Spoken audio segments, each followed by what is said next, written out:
Meet the inspectors of the Ministry of Vice and Virtue. With branches across the country, they're remoulding Afghanistan to fit in with the Taliban's hard-line beliefs. And how often do you do this in a week? We're following one team in the centre of Kabul. First stop, a shopping centre. Bystanders and shopkeepers are given a lecture on the importance of saying your prayers and growing a beard, though it's all framed as brotherly advice. If you have any problems, we can help you, Maulvi Mahmood Fateh tells them. You haven't been talking about women, about what they should wear. That's what your ministry is most known for at the moment. We have already given advice to the owner of the shopping center and put up some posters, but we can't interact with individuals. For example, stopping a woman and asking her, "Why are you not wearing the correct hijab?" My manners and religion do not permit me to do that. So if you see a woman here who's got her head covered but not her face covered, you won't say anything to her? We can distinguish between a woman with hijab and without. If a woman is completely crossing the limits without any modesty or will, then we will try to find her male guardian. In such a conservative country, it's not clear which women he means. Many already cover their faces. In cities like Kabul, others simply cover their hair. This is how the Taliban say they should all be dressing now. What right does your ministry have to tell them how they should practice their religion, how they should dress?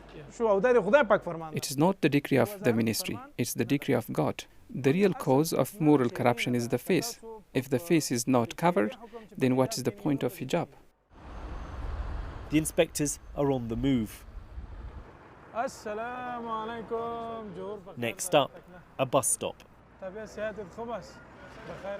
Their ministry has a fearsome reputation from their role during the Taliban's previous regime, when offenders would be regularly beaten.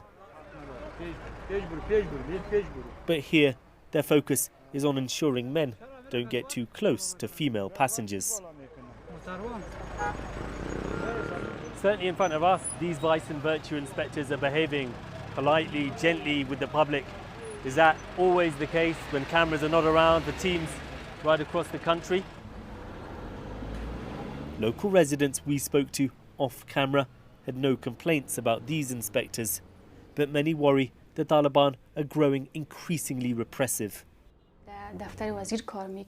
Layla Basim is an activist who was on board a bus stopped by Vice and Virtue inspectors. Some women had their faces covered. Others, like me, were wearing black gowns and face masks. I said to the inspector, "There's no one without hijab here." He became very angry but wouldn't even look at me. He said, "You're very shameless women. This is not the Afghan Republic. Now it's the Islamic Emirate. You cannot do whatever you want anymore." The Taliban initially appeared more flexible than many expected, but they're becoming increasingly hard-line. Despite an economic crisis, tightening social restrictions seems their priority, and the path ahead for the country looks deeply uncertain. Sikandar Kamani, BBC News, Kabul.